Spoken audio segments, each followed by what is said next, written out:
Madeline is with me now to look at this week's entertainment. What's going on this week? A lot has happened in entertainment this week, Christina. Game of Thrones came back for their final season. The first weekend of Coachella happened. And Disney announced its new streaming platform, which is going to compete with Netflix and HBO and Hulu and things like that. Yeah. Also, Beyonce fans all over the world were in for a treat this week when the legendary performer released her Netflix documentary, Homecoming.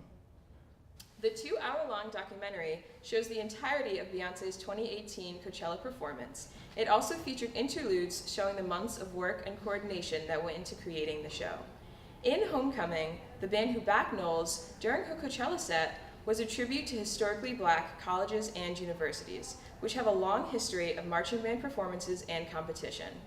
Knowles also paid tribute to the Black Greek life and the Divine Nine black fraternities and sororities. At the same time the Netflix documentary dropped, Beyonce released Homecoming, the live album, which includes every song in her performance and a cover of Before I Let Go by Frankie Beverly and Maze. I also talked to some AU students to get their reactions on the new film and album. Up-and-coming singer and songwriter Lizzo has released her much-anticipated album, 'Cause I Love You. Tameen Muhammad has more. Game of Thrones Season 8 came out this week. Let's see what Raph Newman has to say about the new episode. I mean, I don't know what was bigger this week, Game of Thrones or Beyonce? Beyonce, that's it. That's true. No, you're right. That's all we have today on District Wire News. I'm Christina Vassallo. And I'm Madeline Thigpen. Have a great weekend. Hello, and welcome to District Wire News. I'm Madeline Thigpen. And I'm Jennifer Zhang. A country's deadly mass shooting has not only led to changes to its laws, but also focused attention on the Muslim community who was targeted. Jennifer Zhang has more on the story. AU's campus is covered in construction projects, blocking roadways and paths students usually use to get to class. Casey Wexler brings us the answers on why one of these construction projects popped up early this semester. Good afternoon, I'm Madeline Thigpen. Welcome to District Wire News. President Trump now says the plan to release detained immigrants into so-called sanctuary cities is still under consideration. And he says the Democrats' refusal to support his immigration policies is to blame. Jennifer Croney reports. Ohio Governor Mike DeWine has signed a controversial new bill which will outlaw abortions in the state once a fetal heartbeat has been detected. Known as the Heartbeat Bill, abortions in Ohio would now be outlawed as early as 5 or 6 weeks, before most women realize they are pregnant. The bill includes an exception to save the life of the mother, but not in the case of rape or incest, which drew criticism from the bill's critics. If the proponents of this bill had a shred of concern, an iota of concern, a scintilla of concern for the pregnant woman, there would at the very least be an exception for rape or incest. Governor DeWine signed the bill just 24 hours after it was passed.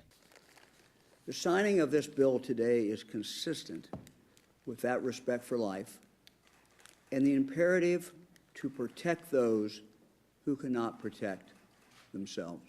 John Kasich, the former Republican governor, refused to sign the bill twice during his term. DeWine says he's expecting the bill to be challenged in the courts later this year. Democratic presidential candidate Pete Buttigieg has clashed with Mike Pence over the vice president's public statements on religion. Christina Vassallo has more. I'm Madeline Thigpen, and this is District Wire News. An ISIS bride from Alabama is suing the President and Secretary of State for denying her re-entry to the U.S. Tameen Muhammad has more on the story. Welcome back. Robert Kraft, the billionaire owner of the New England Patriots, has been charged with soliciting prostitution in Florida. Casey Wexler reports live. Special counsel Robert Mueller is preparing to release his long-awaited report on the possible links between the 2016 Trump election campaign and Russia. Casey Wexler reports.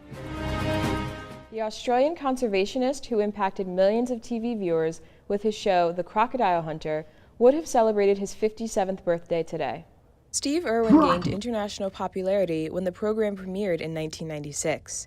He was known for his discovery of a new species of turtle that he named Elsea irwini, and for his commitment to wildlife conservation and the environment. Irwin was attacked by a stingray in 2006 while filming a documentary series in Queensland and suffered a fatal blow to the chest. His widow and 2 children, Bindi and Robert, have continued his commitment to wildlife and conservation. That's it for us here at District Wire News. I'm Madeline Thigpen. Have a good evening.